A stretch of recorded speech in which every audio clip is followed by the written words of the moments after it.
with the professor. I'm Muhammed, and today I'll be taking the vital signs of this patient. First of all, I'll be verifying my physician's order that says to take the vital signs of this patient. Next, I will lay out my equipment, the equipment that I need for taking the vital signs. I will start by taking the oral temperature, and the equipment that I need is basically a thermometer with a probe, a hand sanitizer, and a probe cover for the probe of the thermometer. So before I begin, I will be entering the patient room. Before I enter the patient room, I will knock on the door to ensure their privacy. When I get into the room, I will close the door behind, still to ensure their privacy. Before I get in contact or make any contact with the patient, I will make sure I perform my hand hygiene with my hand sanitizer. I will perform my hand hygiene by rubbing sanitizer on my hand. Then I will move to close to the patient. I will identify the patient with the two identifiers. With the name, I'm Muhammed. I will be your nurse today. May I please? Can you please tell me your first name, last name? Kiara Stanley. Your date of birth? June 2nd, 1998. Thank you. Today I will be taking your vital signs, starting with your oral temperature, your radial pulse, going to your respiration rate, and finally your blood pressure. Will you be okay with these procedures? Yes, go ahead. Okay. So right now I'll be taking your oral temperature. I took out my thermometer, and I'll be using the probe. I'll be using the probe cover to cover the probe of the thermometer.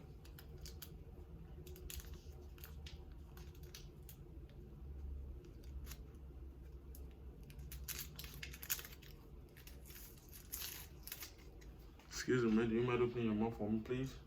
Can you please lift your tongue up? I'm going to place these at the lower back of your tongue, at the back of your tongue, and I will need you to close your lips to hold them tight. So I'm taking the patient oral temperature by putting the thermometer at the sublingual back pocket so that I can take a reading of the thermometer.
So I'm just done taking the patient oral temperature. This patient oral temperature is 97.8 degree Fahrenheit. Then I will communicate my findings to the patient. Excuse me, ma'am. I just took your oral temperature, and the temperature comes out as 97.8, which is actually normal for your age right now. And you don't have any problem. Your oral temperature is now. Next, I will be moving to taking your radial pulses.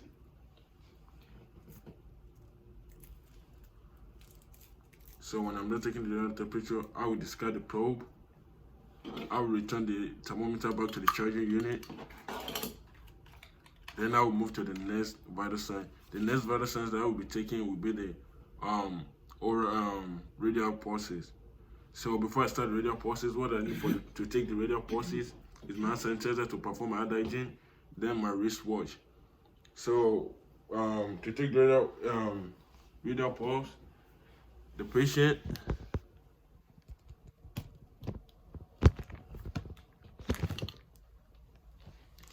my patient is sitting at 90 degrees. So I will make sure the elbows are 90 degrees.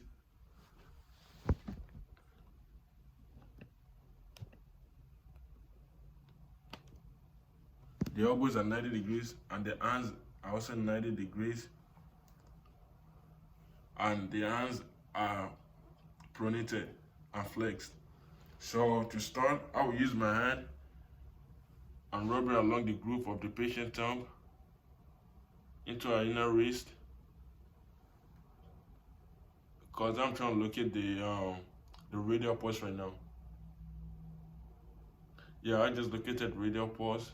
Then I will relax my hand. I relax my hand and I'm about to take it right now. I'm about to start counting. I will count for 30 seconds. Then I will multiply it by 2 because she happens to have a normal radial pulse.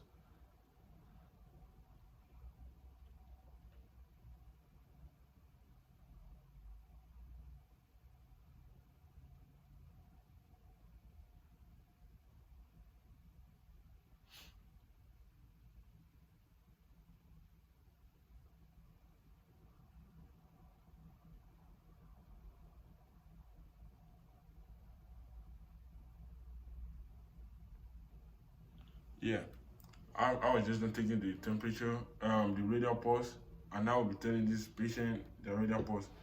Man, your radial pulse has to be 64, and this seems to be in a normal range for your age. It's a good, it's a healthy radial pulse. Now that I'm done taking the patient's radial pulse, I just told out the findings. I will be taking the respiration rate next. Excuse me, do you mind lying down?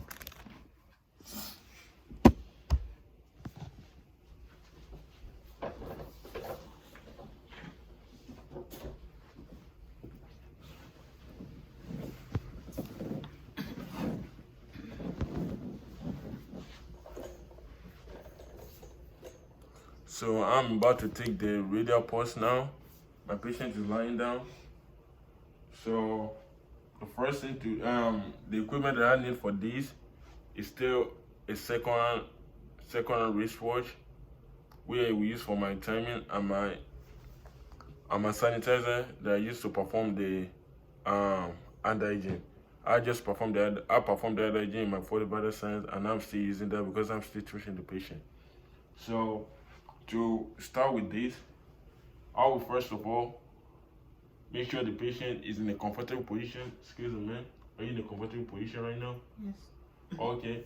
So next, I will place the patient hand under their chest or their upper abdomen. Then I will use my palm. I will place it on their hand to check for a respiration cycle, to determine whether they have a normal or abnormal respiration cycle. Excuse me, man. Can you please breathe in and breathe out? That will be okay. So she happens to have a normal respiration rate. So I will start right now by counting for like 30 seconds. Excuse me, man. Are you okay? Yes.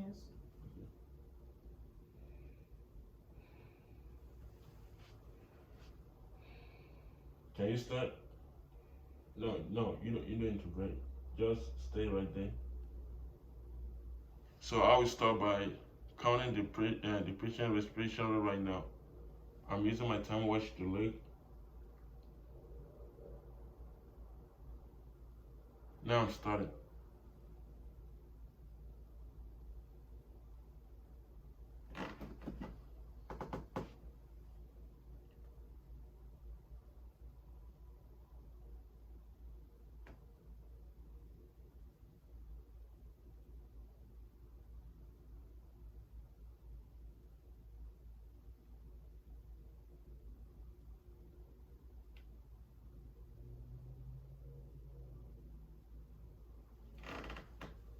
I'm done.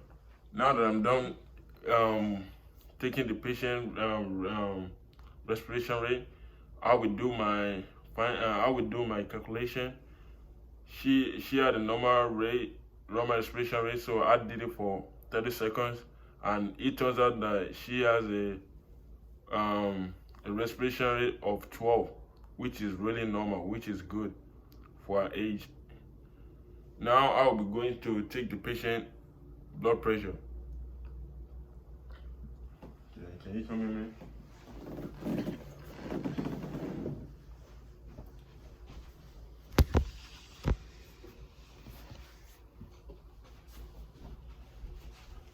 Now I'll be taking this patient blood pressure. Before I start taking the blood pressure, she's still in a 90-degree angle. Excuse me, ma'am. Then, may I please? Yes. So before I start, the thing that I need for this is a manometer,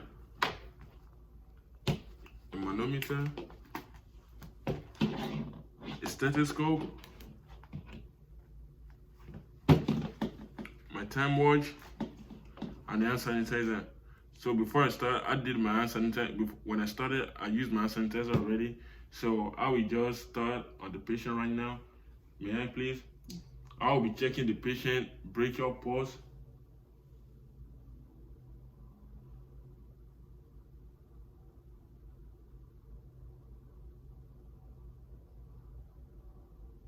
Yeah, I just looked at the brachial pulse. May I please? Yeah, so I will leave the patient close so that there won't be any clot obstructing the manometer.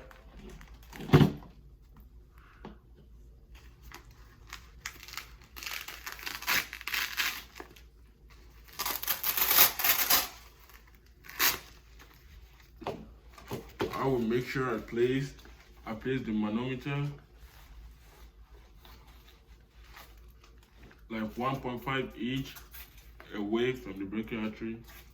2.5 each away from the brachial artery.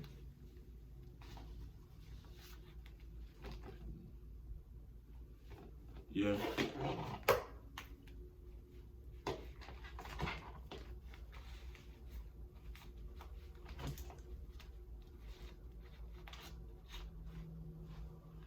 Okay. So I will use my alcohol swipe to clean the stethoscope in order to avoid any infection.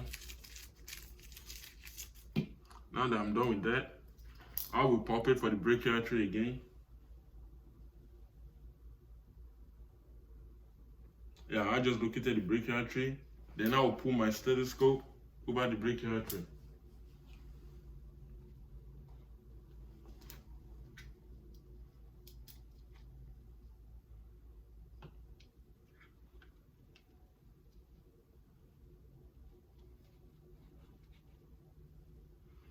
So before I start inflating the cuff, 20 to 30 millimeter mercury over the baseline, I will make sure I close the valve by turning it clockwise. Then I will start by inflating the cuff.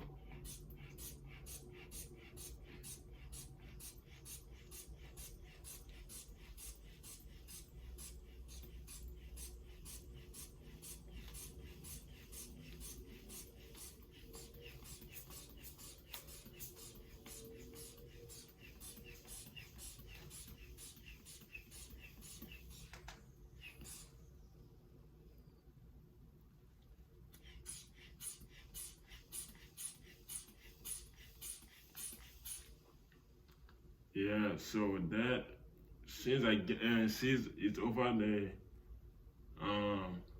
since it's on 160 right now, then I will start opening the valve a little bit.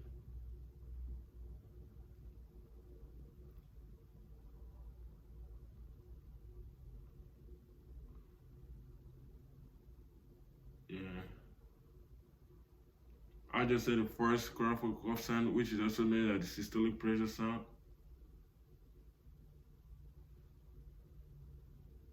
Now I just add the fifth critical sound, which is also known as the diastolic pressure sound. Then I will start by releasing the valve completely.